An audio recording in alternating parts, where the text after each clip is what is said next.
6:45 right now, and new this morning, car experts say manufacturers want to make a drastic increase in electric vehicle sales in the next 10 years. The Ohio Department of Transportation wants your thoughts on how we can support this change. 10 TV's Gabriela Garcia shows us why the state is preparing to hang up the gas pumps and plug in some charging cables. So there's definitely this kind of push-pull where if more people buy electric vehicles, there'll be more demand for these chargers, and it'd be obvious to support their construction. Carl Brower is an analyst for car research website iSeeCars.com. He says within the next decade, the federal government wants 2 out of every 3 cars sold to be electric.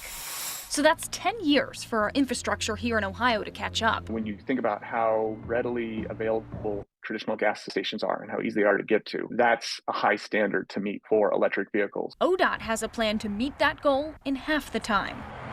Ohio is getting $140 million that we will distribute to build and implement electric vehicle chargers throughout the state. Drive Ohio, a division of ODOT, is spearheading this plan to have EV charging stations every 50 miles on interstates and larger U.S. and state routes. Most of the charging station proposals would be where you'd expect to find them, like gas stations or travel plazas. And Drive Ohio's gotten 300 proposals from 30 locations across the state. We're looking for feedback on those locations. Are there routes that are missing as we move forward? Are there other things that we should consider as we continue this funding program over the next few years? Drive Ohio's hosting meetings at various locations this month to get that feedback, because they say a sustainable future for the state is in all of our hands. The goal of funding more electric vehicle chargers is to make it easier for electric vehicle owners. If you reliably can refuel, you can travel more confidently and go longer distances.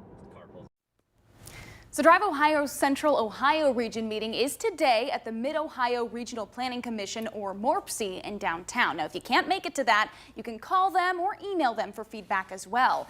Drive Ohio's contact info and link to their research on that plan is on our story on 10tv.com. Clay? All right, Gabby, you've covered this before, too. With more electric cars on the road, ODOT loses a bit of road funding from the gas tax. So the question is, are they okay with that? Yeah, Clay, I think the short answer is no, because they're still trying to figure out alternative sources to replace that funding as more people switch to drive EVs instead of gas-powered vehicles. Now, you can also give your feedback on that plan, that gas tax plan via email or phone. Guys, back to you. All right, Gabriela Garcia, thank you.